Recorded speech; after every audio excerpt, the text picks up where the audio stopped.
Welcome to this live event on the political situation in Hungary with Magyar journalist Boroka Baraska and Jörg Folk from the independent magazine HVG, of course, a Hungarian magazine. This event is organized in partnership with Pulse, a European initiative aimed at promoting journalistic transnational collaboration. Before introducing our guests for today's conversation, we'd like to very warmly thank Voxeurop supporters and shareholders for the trust. It enables us to keep hosting such events, keep translating and publishing quality journalism, throughout investigations, great cartoons, and last but not least, stay independent. We are recording this event and it will be available on our website in a few days. Hello, I'm Gianpaolo Accardo, editor-in-chief of Voxeurop, currently in Brussels.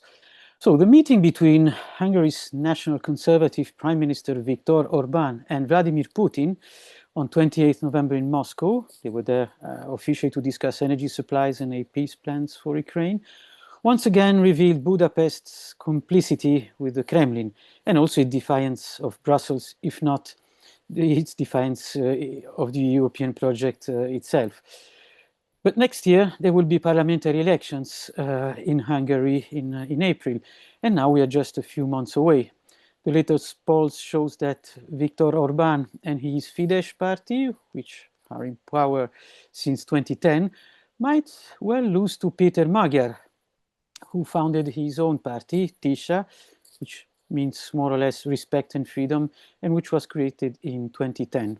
So we'll discuss this with our guests. Boroka Baraska, you're a journalist and opinion editor at HVG. Your main areas of interest are health, social politics, minority rights, and conflict zones. Jörg Folk, you are a journalist at HVG as well, and you are the co-founder of Eurologus, an online news website focusing on EU affairs, and you're also a longtime partner of Voxeurop. Thank you, Gianpaolo. So, hello again to both of you and a warm welcome. The first question is quite general, but we would like to know right now, how would you describe the political situation in Hungary a few months before the elections? I'm talking from Transylvania, from Romania, being a Hungarian from Romania. So I see the Hungarian trends for a 600-kilometer distance.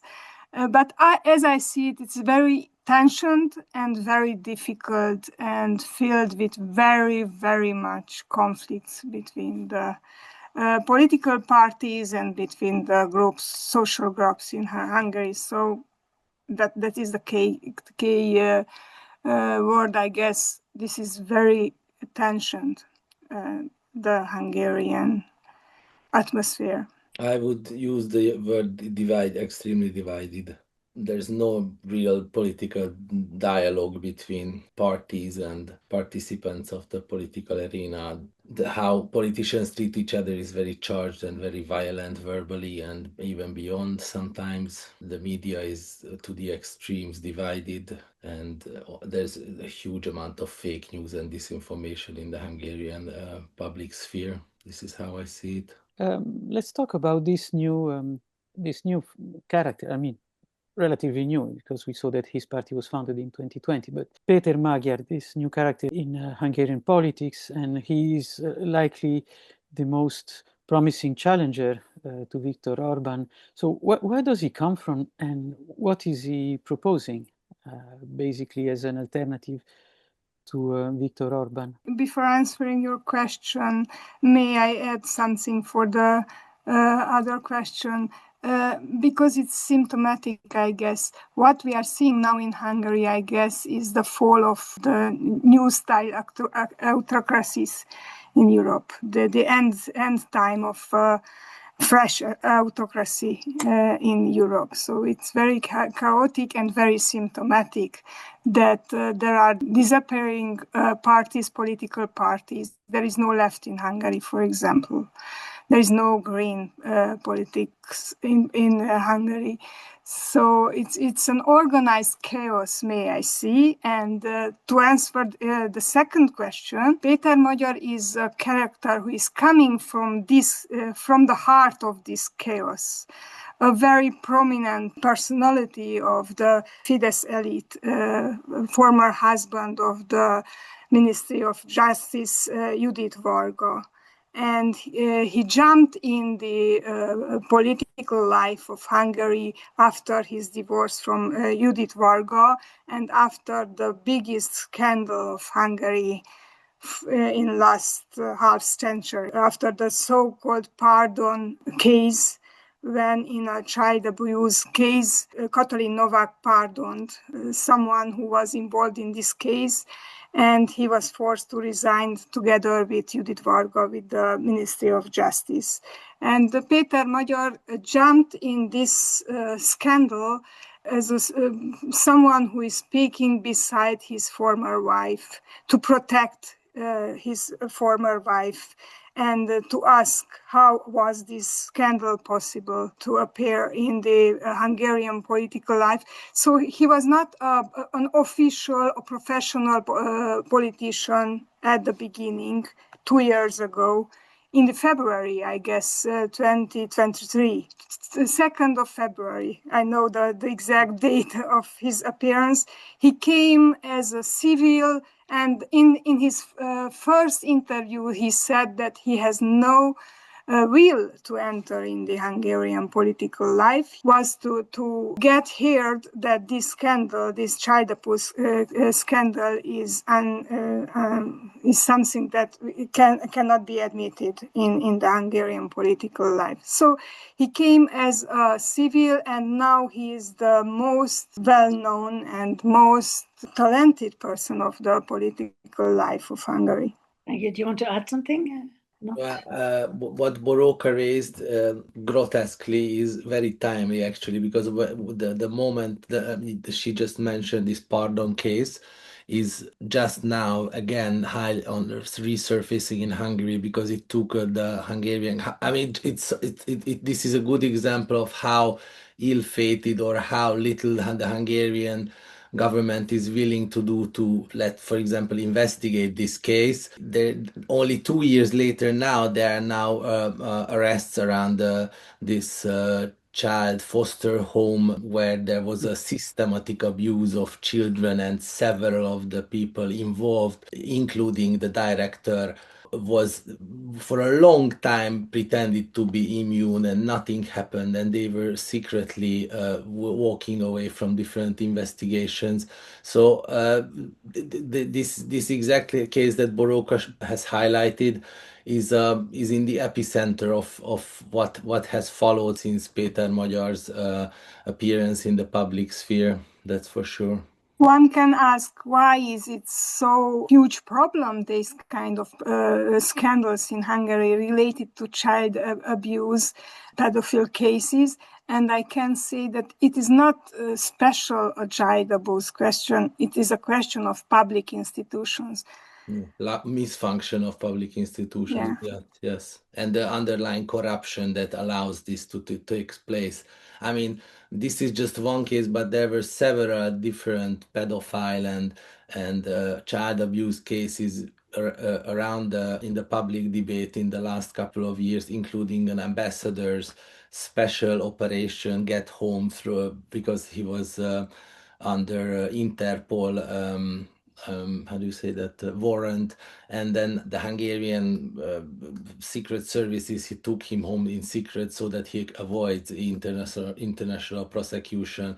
So that this is not one case, there are several of these that the independent media is widely discussing, of course. That means, from what you're both saying, that in fact there's no real opposition apart from this person coming out, within the last 2 years. Fidesz's trick for the last 16 years was that they managed to completely disrupt and fragment any kind of attempt to create a proper single opposition. political opposition against Fidesz. And because of the logic of the electoral system that Fidesz switched for in early 2000s, it allowed itself to maintain its two-third majority without any real opposition powers appearing in the political sphere. So in a way, yes. Now, what makes a difference between now with this new Tisza party and before is that Fidesz, for the first time in its 16 years in power, now in consecutive 16 years or almost 16, they have a party that will, in all electoral districts or across the Hungary, with a single party, try to beat them. And there is a lot of dirty tricks under it. Of course, the media landscape is supporting Fidesz, financial institutions, advertisement, all the giant posters in Hungary, they are the spaces belong to Fidesz cronies. So the media, then the political landscape, also the electoral law, they're over and over rewriting the electoral district maps in Hungary. That's another strategy they use. And every time they do the same, that probably next year is going to be the same. There will be half a dozen. I think last time there was a dozen small fake parties that basically came out of thin air with zero political support, and they were on the ballot just to distract the opposition part of the society and slicing up their votes. Very So popular. we are Fidesz Tisza is preparing in such a difficult and very hostile environment for the election. So even if we call this as a free and fair election and there is no literal vote fraud, the landscape is extremely difficult to win. I will ask a question that Sylvain wrote down. Between disinformation and real facts, what do we know about Peter Magyar as a person? Would he have the human qualities to bring Hungary back to a form of harmony within the European Union? I'm always avoiding to answer these kind of questions related to personality because we are struggling with the personal cult in Hungary. And I'm deeply concerned that the main problems are system problems in Hungary. And the main question is, if there is any politician who can handle these kind of system problems or not. And if you are asking, is Peter Magyar able to handle these kind of problems of public institutions, judicial problems in Hungary, I cannot answer. There is some sign that he has very good skills to build up a community, to build up a freshly new party. I don't know how we'll behave inside the government. I don't know, really. It's my honest answer. There are some people who are saying that Magyar is a younger version of Viktor Orbán, and his personal qualities are very similar of Viktor Orbán's younger version. So I don't know. And I don't like these kind of speculations because these are speculation. The question is the Hungarian democratic community strong enough to rebuild democratic system in Hungary or not? Enough people on the democratic side or not? And I think that will be the deciding question. I think we also have to frame this question as what does he have a democratic and rule of law enough based value proposition to change entirely the Hungarian discourse and bring Hungary back to the European Union's fundamental rights, values, rule of law, and independence of judiciary, and so on and so forth. It's a secondary question. What is his personality like? We have read good and bad things. There were a lot of reports about him and he's extremely badly treated, first of all, by the government media on purpose. So there is, I don't know in which other European member state you can find in online advertisements and TV advertisements and billboards, AI generated complete fake imagery about the main opposition character of the politics. The way they approach the Fidesz is approaching its opposition has no morals whatsoever. So the most disgusting things can happen day by day, and they are happening. So they play all cards against Tisza and with whatever moral depth it requires. So there are a couple of more questions regarding both Magyar and Orbán asked by the audience. One is from Klaus Prumpers. How can Magyar counter the measures Orbán is already taking, like a fourth full pension month for pensioners, oil and gas from Russia at the best price, and other goodies for a lot of people who might wish to re-elect Orbán? And Otmar Laundinsky is asking pretty much the same question about will Orbán make new financial and tax gifts to specific voters as he did before? Ooh, sounds a lot like southern Italy. Pensioners, for example. The short answer is they have very little room for maneuver to give more money, to offer money. Anyone, Hungarian economic situation is very poor. All the taps from the EU funding. I mean, fundings are stopped for years now. Yesterday, the news broke on Eurologus that even the defense fund that Hungary was so highly hoping for, a European defense fund related sources that Hungary applied to last month or 2 months ago, is also attached to the conditionality, so rule of law. So there's no way there's going to be paid out until Hungary resolves its numerous rule of law breaches and many infringement procedures related to this and fulfill the criteria for the recovery fund, which is now years behind us. So no, there is no extra money, and there's no way that they can afford themselves a 14th month pension and other insanities that they are, instead of well-running and maintained system, offer to similar groups of the society to bribe them. Well, he promised that this 14th month's pension, but with the condition of that the pensioners will get in the first phase only 1 week's pension, and they will get the rest of the money later. So there is a lot of tricks, many way to avoid the lack of money, the problems related to lack of money, and many promises. Viktor Orbán has no shy when he has to promise something for his people.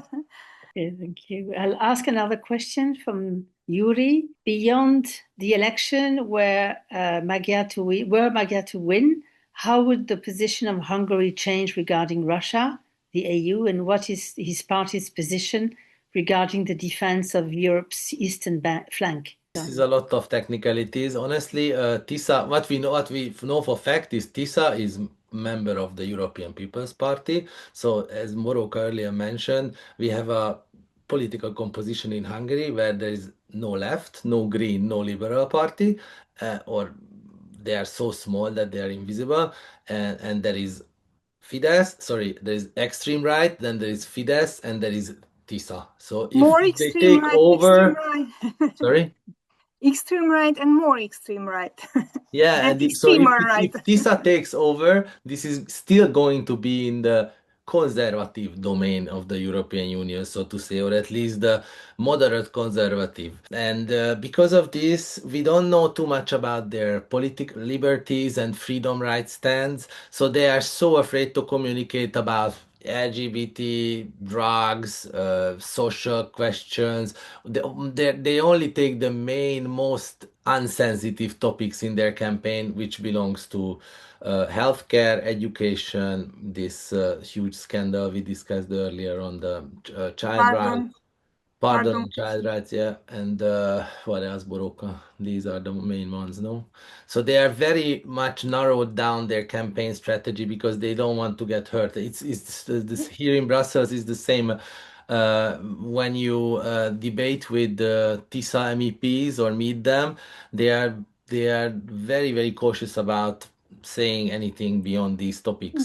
But there is a game played by Peter Magyar because he is very firm when he speaks about Russia and he's against of Putin's regime, and his critics again, Viktor Orbán, the main critic against Viktor Orbán is that he is a puppet of Putin. So he says very clearly. But if he are talking about Ukraine, he talks very more indirectly, not so concrete statements, keeping the distance related to the so-called Ukraine problem. And I guess the answer behind this phenomenon is that it's so strong, the hate campaign against Ukraine and against Ukrainians run by the Fidesz government, that it is very, very dangerous to be more open and to sustain more openly Ukraine.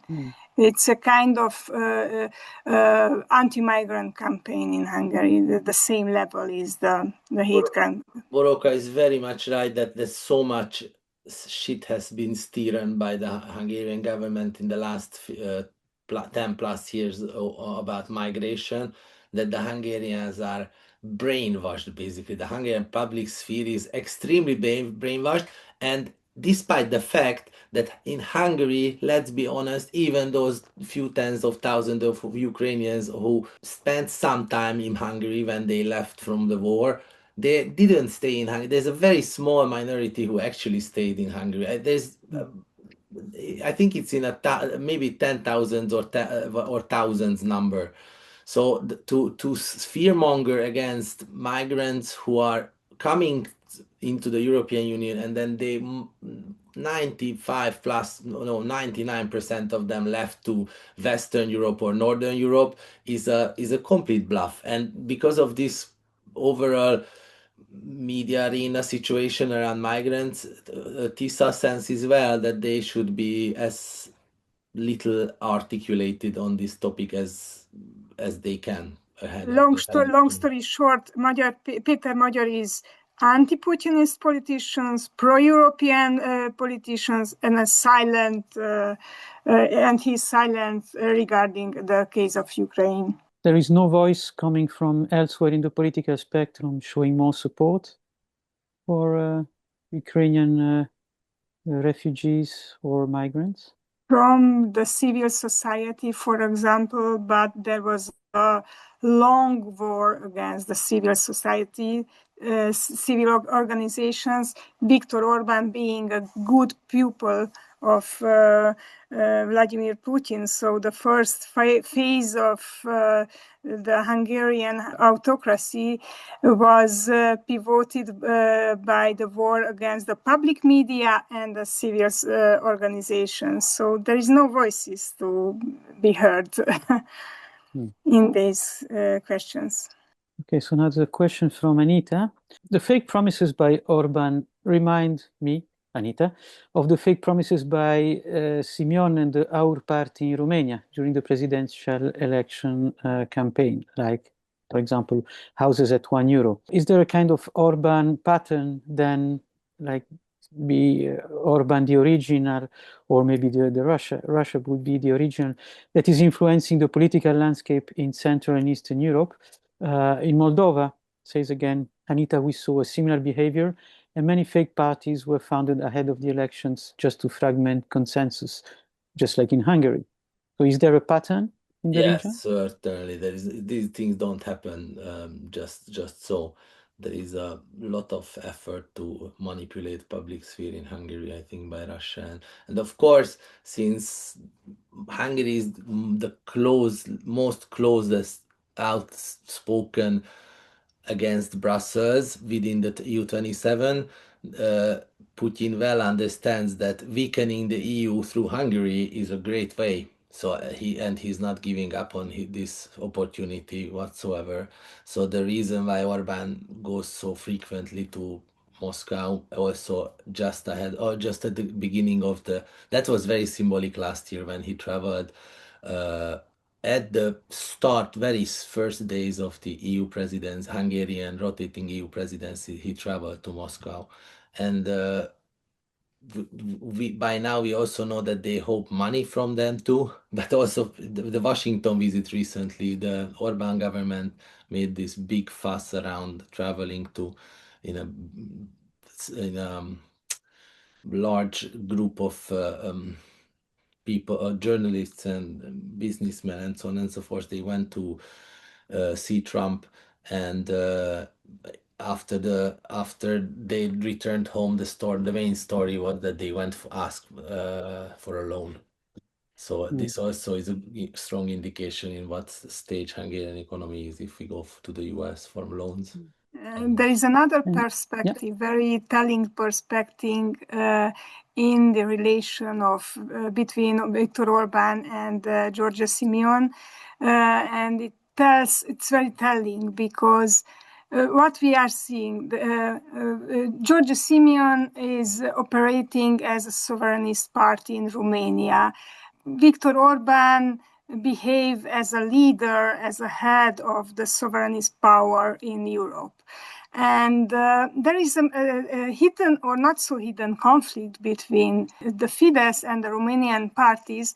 The Our party was founded as an anti-Semitic and anti-Hungarian party in Romania, a very nationalist organization. Despite this, Viktor Orbán supported Giorgia Simeon in the presidential election, in the Romanian presidential election, so which was shocking the whole Hungarian community in Romania. 1 million people is living there as Hungarians. Shocked even the Fidesz party in Hungary, and showed that it is more important to have an ally in the European Union, in the far-right network of European political flora and fauna than the so-called national interest and minority rights. So it was really shocking and very telling how strong is the far-right ally between these parties. Thank you. I have two questions again from the audience. Klaus, how many fake parties do we see already? And maybe ask the second question now from Jürgen Schwarz. Is there any process in the Hungarian constitution with which Orbán and others could instigate a valid referendum to leave the EU? Orbán is now supporting the MAGA policy with the goal to destroy the EU. So Fidesz or other parties could try to start such a referendum. For the latter question, I think the short answer is that with two-third majority, you can create and recreate or amend any laws, and anything would be possible. So for them, law is not really a obstacle whatsoever.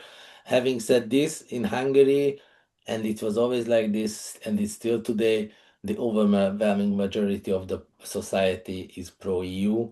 So for Fidesz, until recently, it was mostly financially incentivized, but also there was out of question to get out of the EU in the center of Europe as a vox populi, so as a people's choice. So therefore, I think they were not really considering to actually move out of the EU. They just played to be on the margin. This is so interesting that so much money was invested in the anti-EU campaigns of Fidesz. The country is filled for years with billboards against the EU, against von der Leyen, against Soros puppet von der Leyen in the billboards. Like there's like AI-driven fake imagery. Society is brainwashed in Hungary with this. And despite of this brainwash, the 79% of Hungarian society is pro-Europe. So let's figure out what is going on there and how strong is really the brainwash in Hungary. So I don't know the answer. I'm just questioning this phenomenon.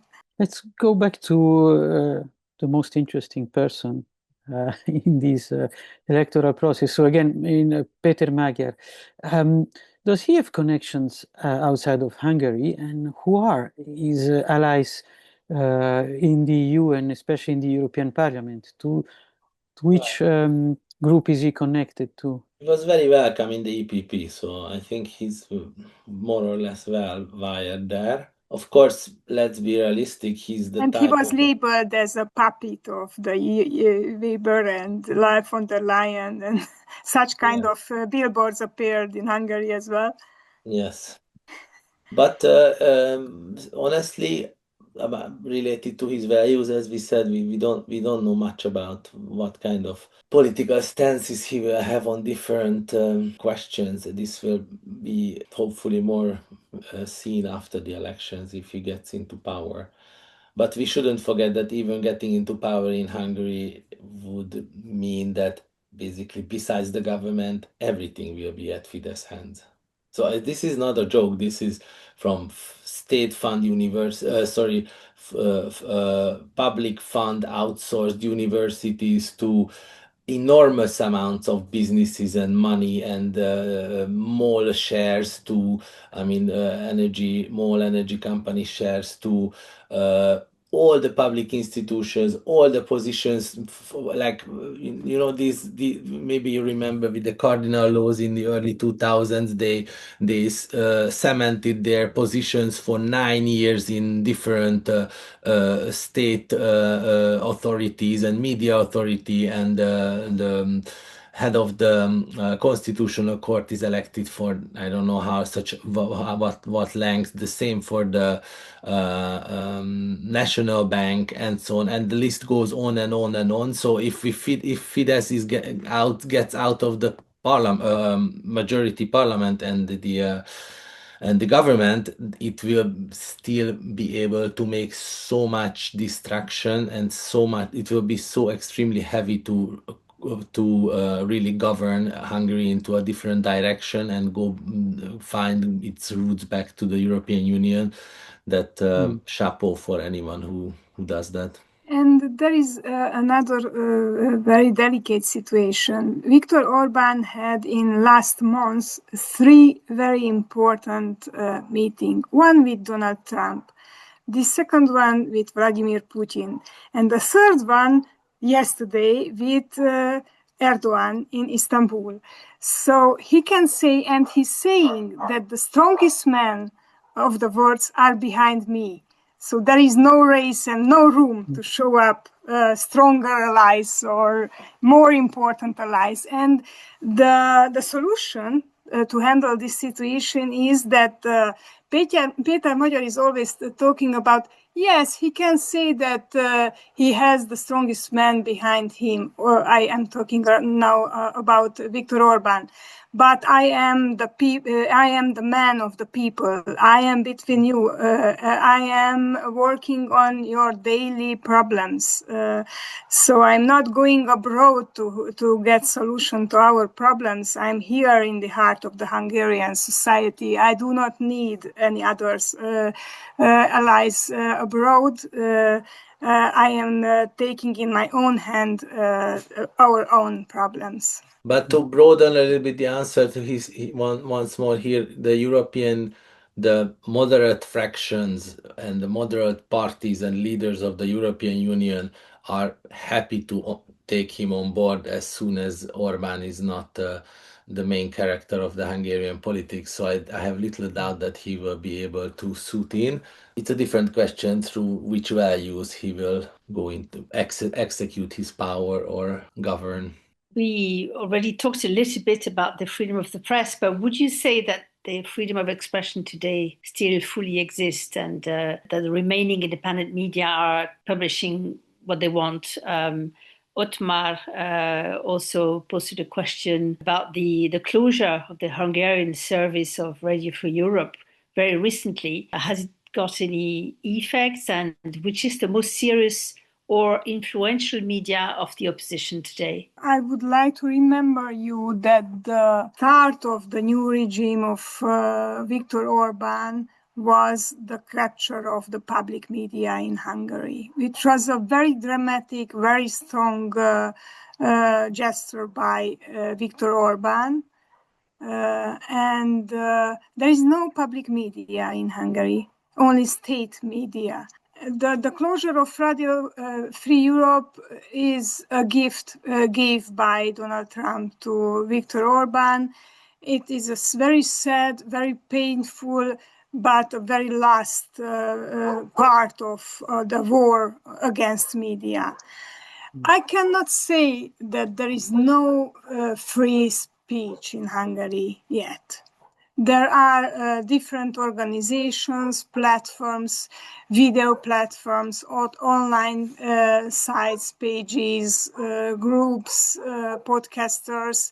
The Hungarian civil society supports enormously this kind of press initiatives. There is plenty of donations and very warm, heartful gestures made by the civil society. How important is the opposition media? And I see heroic attempts to keep alive the Hungarian media. There's a lot of initiative, but what is dramatic at telling the lack of public media, and I guess in the situation where in a so-called democracy or semi-democracy or semi-autocracy or dictatorship, there is no public media, then we can say that there is no free media and free information, access of information.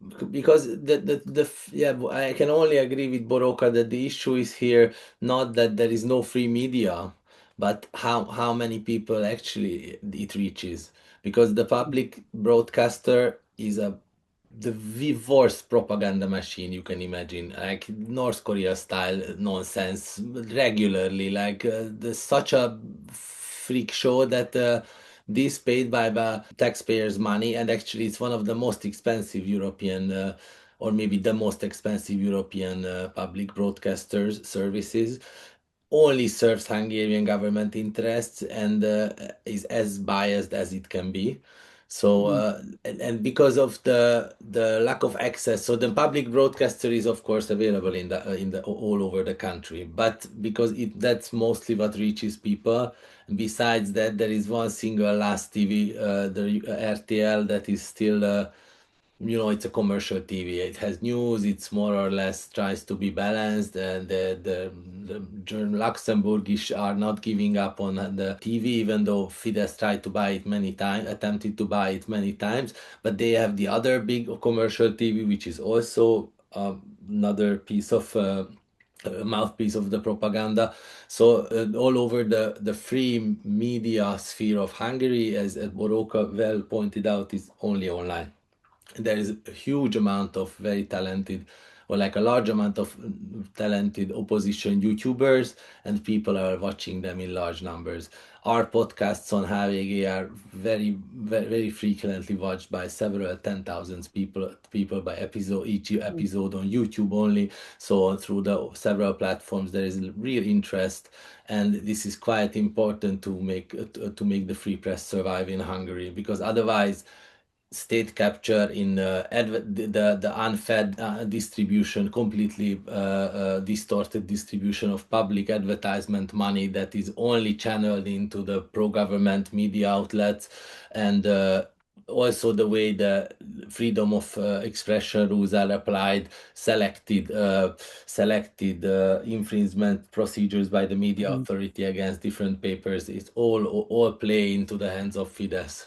Sorry, just to answer which are the most truthful media initiatives. The Partisan video platform is very well known with the editor-in-chief Gergely. Oh, I forgot his name. Not Gergely Márton is my editor-in-chief. George, help me. Who do you want to say? Partisan's editor-in-chief. Oh. Okay, sorry, it's my shame.